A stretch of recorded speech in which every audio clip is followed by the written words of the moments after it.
What's up, everyone? So I've had this thought in my head for a long time, and it just a couple weeks maybe to go over how to break down a scale, maybe in a way we haven't done it before. It could go for any scale, to be honest. It's just how you approach it, how you look at it, and how you dissect it in a way where it might make a little bit more sense than what you're accustomed to, if that makes any sense. So been thinking about this for a while, but now, with the move back down to Charlotte, we had so much going on. I figured I'm just going to press record. We'll see what happens. So yeah, I'm back down in Charlotte at the moment, on the South Carolina side. Um, but, again, what I think about in my head is either sometimes makes sense or sometimes it's an absolute dumpster fire. So this could be somewhere in between. But I just want to kind of pick a few things apart, not to show you how to play a scale and how to play it properly or correctly, just to get you thinking maybe about some things you hadn't really focused on before. Let's just take the minor pentatonic scale. Now, I don't have the cutaway on the guitar here. I can go back the other way. Now, again, most of us probably learned to play that scale right around there when we first started. If it's rock, blues, that sort of thing you're into. I think that was probably the first scale we learned. But I don't think I learned much more about that afterwards. But let's just take this scale, and I'm going to just move it here to the 5th fret. Nothing more to move it there just because it gives me some room. It's comfortable. And that's the first thing I want to discuss with you. Any scale, really, for the most part, is movable on the fretboard. If you're playing something down here, keep in mind you can move it elsewhere, providing you're not using open strings. But that's another conversation, because again, if I can play it right, that is the minor pentatonic scale. We're just taking this exact same shape, and the 12th fret is being replaced by the open strings. All right, but we're not going to really get into that. But if you know that already, great. But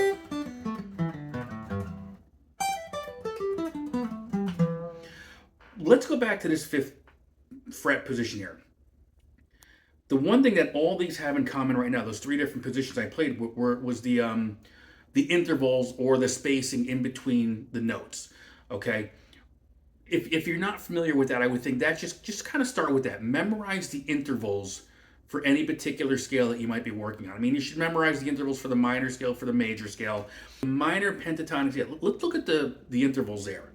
You're always going to have your root. Your root is kind of that first note, the note that's kind of everything is built upon. So we're minor pentatonic. So right now, because I'm in the 5th position here, A is going to be my root. Just like here, E would have been my root, or even here, E would have been my root. So that's always known as the 1. And there's different ways to say different things, but the root and the 1 are kind of the ones that I go with all the time. You'll hear people say tonic.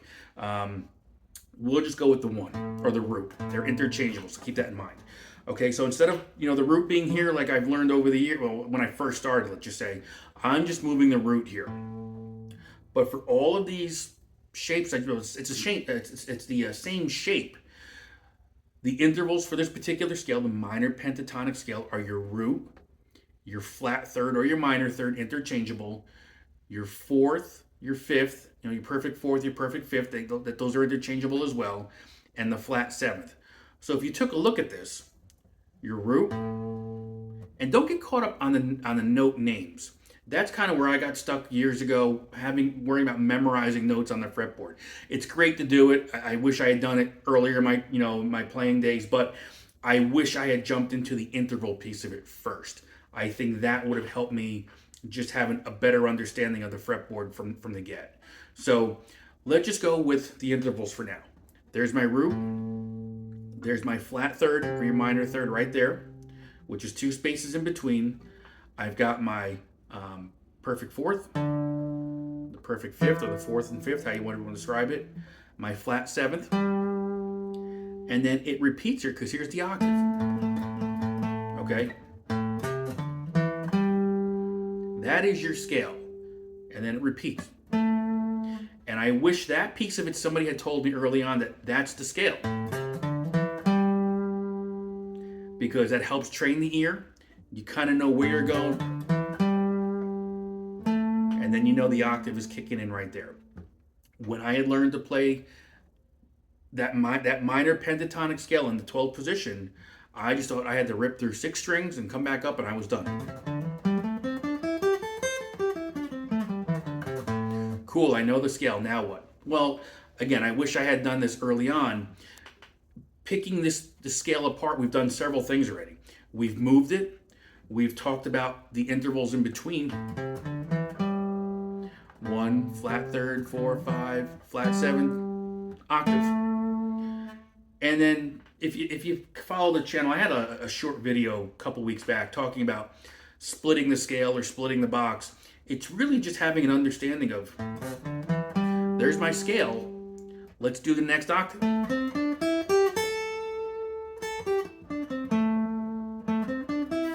So it's the same thing we're doing here. Visually it looks way different, but the intervals are the same. So we've got 1, flat third, 4, 5, flat 7th. 1, flat 3, 4, 5, flat 7. And there's my root one more time. So really when you break down that box even further, you've got your root in 3 positions. And it doesn't matter what notes or what key we're in. The intervals are going to stay the same. Okay, you want to move it? Let's go to the 7th position, which is now it puts us in B. Okay, so it'll be a B minor pentatonic scale. So instead of playing this for A minor, since I'm starting here, this is my starting point. Forget about where we were before, but now it's a new key. You're 1, flat 3, 4, 5, flat 7. Okay, and then root octave begins right there. So again, I'm not showing you how to play the scale, so to speak. I'm just trying to get you to think maybe a little bit differently. How to not look at it as just dots on a piece of paper, say on a fretboard diagram, or just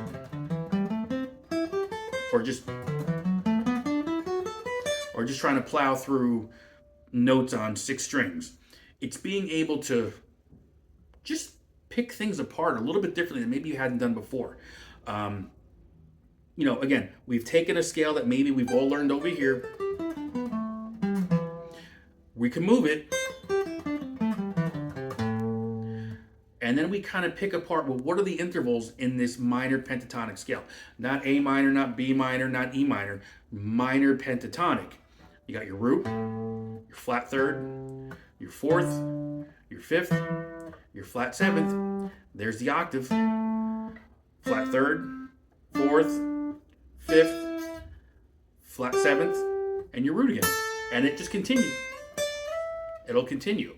Eventually you run out of space, but it can just continue from there. All right, so if I want to do it in the 2nd position here for F sharp minor, right, which happens to be the relative for A major. That's Springsteen? Something no. Streets of Fire? I think it is. How about that? Again, my root's going to be on the 2nd string. Not too worried about the name of the note right now, but for argument's sake, it's an F sharp. It's an F sharp. We're going to be in a minor scale position. Let's just break it apart. Your root, your flat 3rd, your 4th, your 5th, your flat 7th, and we're back at the octave, the root again.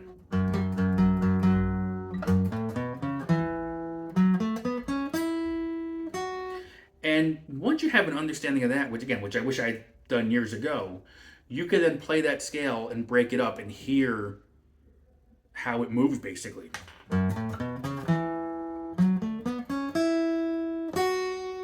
So what I did there was, again, I'm going to move back to the 5th position. Doesn't matter where I am. It's just, intervals are the same, right? I'm going to just play the 5 notes of the minor pentatonic scale. Then I go up an octave. And then I would end it right there. I can keep going, but I think you should end, my opinion, just end on that root note. So you're actually training your ear to kind of know where things are going to fall. If I move it back to the 7th position, or if I'm going to move it to the 2nd position,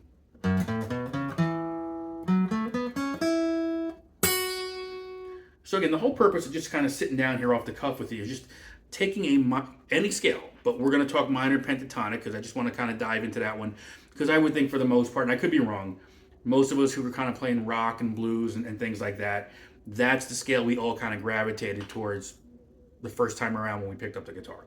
So we're taking what you probably have, when we learned it, just ripping through 6 strings, 2 notes a string, and just breaking it down to, what is the formula? Well, the formula is, and again, I can be on any starting point here. It doesn't matter where I am. The intervals are the same. 1, flat 3, 4, 5, flat 7.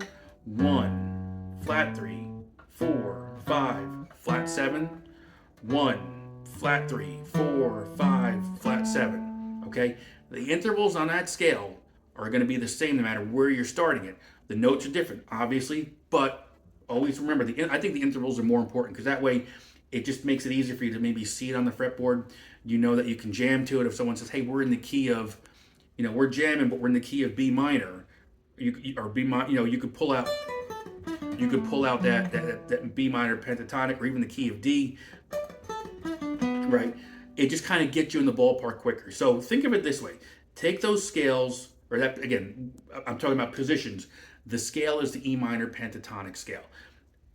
Memorize the formula, just like you're memorizing the multiplication tables. 2 times 2 is 4, 3 times 3, 9. Okay, minor pentatonic scale intervals: root, flat third, 4, 5, flat 7. Even if you're driving in the car, you don't have a guitar in front of you, whatever you're doing, you could always just go over it in your head over and over, and it's just muscle memory at that point. And then you just have to apply it to the fretboard, basically. And remember, you don't, when you're playing the box, you're playing really 2 octaves of that same scale, basically. So learn how to break it down just by listening to it. Again, I'm going to move to the 5th position here. There's 1 position. There's 2 positions. Back at the root. 3 positions. I got 3 spots where I can play the root note there, okay? And if you're jamming and you want to try something different, just stay in one octave, basically. And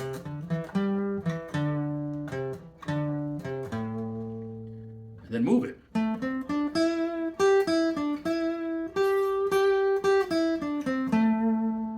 So it just shows you how you can kind of start breaking things apart, and it doesn't sound like you're just going through. Even how you play it can make it sound more musical.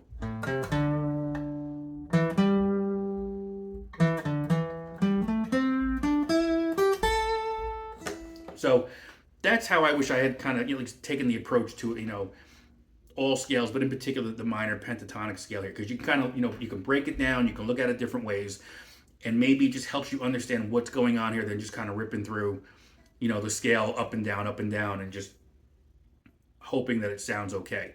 Again, taking the minor pentatonic scale, learn the formula: root, minor third, perfect 4th, perfect 5th, flat 7th. Okay. Understand that you could take those spacings, those intervals, and play them anywhere. You find your starting point and apply those same spacings and intervals between the notes, and now you're playing in a different key. And then from there, break that box down to just the formula itself. It's 5 notes. Okay? And I'm purposely bouncing back and forth between positions here, 2nd position, 5th, 7th, just to show you that the spacings between these notes are all the same. The formula is the same, but when you do move it to a different starting point, the key is going to change. So if you're playing, we're the key of G or E minor. If I'm playing the chords G, D, C9 or C, and an E minor chord, I want to be in that E minor spot.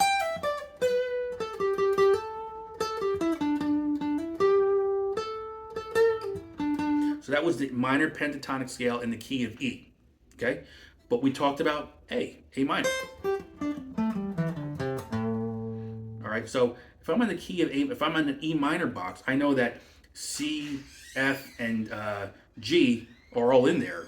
I can just play those chords.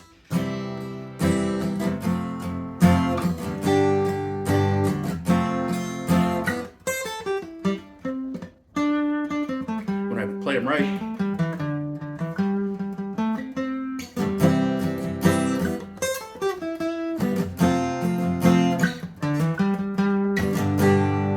So I'm just taking those chords that are relevant to an A minor type of scale, which is C major is the relative, or I can just play A minor.